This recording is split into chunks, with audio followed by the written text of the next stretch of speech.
ಟೀಚರ್ನ ಕರಿಬೇಕಂತಕ್ಕಂಥ ನಾನೇ ವಿಚಾರ ಮಾಡಿದೆ. ಕಡೆ ಹೋಗಿ ತಲೆ ಆ ವಿಚಾರ ಕಡೆ ಬಂದು ಲಾಸ್ಟಿಗೆ ನಮ್ಮ KM ವಿಶ್ವನಾಥ್ ಅಂತೇಳಿ ಇವೆಲ್ಲ ಹೆಸರು ಕೇಳಿರ್ಬೋದು. ಅವ್ರು ಈಗಾಗಲೇ ಶಿಕ್ಷಣ ಕ್ಷೇತ್ರದಲ್ಲಿ ತಮ್ಮನ್ನು ತಾವು ತೊಡಗಿಸಿ ಒಳ್ಳೆಯ ರೀತಿಯಲ್ಲಿ ಕೆಲಸ ಮಾಡಿದ್ದಾರೆ ಇಡೀ ನಮ್ಮ ಕಲ್ಯಾಣ ಕರ್ನಾಟಕ ಭಾಗದಲ್ಲಿ. ಅಲ್ಲದೆ ಹಿಂದಿನ ಶಿಕ್ಷಣ ಸಚಿವರಾಗಿರ್ತಕ್ಕಂಥ ಸುರೇಶ್ ಕುಮಾರ್ ಅವರಿಂದ ಒಂದು ಮೆಚ್ಚುಗೆಗೆ ಮತ್ತು ಪ್ರಶಂಸೆಗೆ ಪಾತ್ರರಾಗಿರ್ತಕ್ಕಂಥ ನಮ್ಮ KM ವಿಶ್ವನಾಥ್ ಅವರು.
ಅದನ್ನ ಯಾವ ತರ ಮಾಡ್ಬೇಕಂತ ಹೇಳ್ಕೊಟ್ಟ ಸರ್ ಅವರಿಗೆ ಕೂಡ ಧನ್ಯವಾದಗಳು.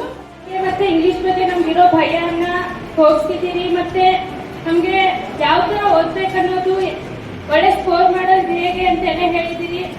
ನಿಮ್ಗೆಲ್ಲರಿಗೂ ಧನ್ಯವಾದ.